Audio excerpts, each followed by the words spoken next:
এক ভদ্রলোক শ্বশুরবাড়িতে যাবে। শ্বশুরবাড়ি খুব সম্ভবত আমাদের কুমিল্লা দাউদকান্দি অথবা মুন্সিগঞ্জ। যাওয়ার পরে শাশুড়ি জামাইয়ের জন্য বেশ আয়োজন করছে।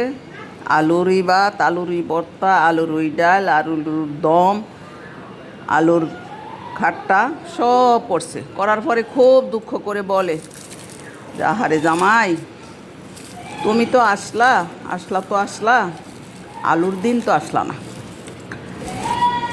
আলুর দিন আসলে তো তোমার একটু ভালো করে আলু দিয়ে আলু খাওয়াতে পারতাম। জামাই তো আয় হায় মনে মনে বলে, আল্লাহ রসুলে আমারে অনেক রক্ষা করছে, আমি আলুর দিন আসি নাই। আলুর দিন যদি আসতাম তো আমার যে কী উপায় হইতো আল্লাহই জানে। তো আজকে আমার স্বামীরও সেই দশা হবে। মিষ্টি কুমড়ার ভর্তা, মিষ্টি কুমড়া ভাজা, মিষ্টি কুমড়া দিয়া তরকারি। তো এই তো মিষ্টি কুমড়া ভর্তা করতেছি এখানে মরিচ টরিচ দিয়ে, আর এগুলা মিষ্টি কুমড়া ভাজা খাবে। তো ওই গল্পটার কথা আমার মনে পড়লো শুধু আমার এই মিষ্টি কুমড়ার এত আয়োজন দেখে।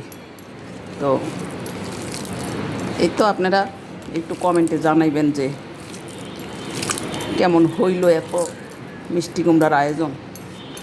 এই যে মিষ্টি কুমড়ার ভর্তা, আপনারা কেউ আগে খাইছেন কি না? হলুদ মরিচ লবণ দিয়ে মিষ্টি কুমড়াটা ভাজলাম, ভেজে অর্ধেকটা ভাজা রেখে দিলাম আর অর্ধেকটা দিয়ে ভর্তা করলাম। তো আপনারা না খেলে খেয়ে দেখতে পারেন, ভর্তাটা অনেক মজা হয়েছে। সেই মজা। আল্লাহ হাফেজ।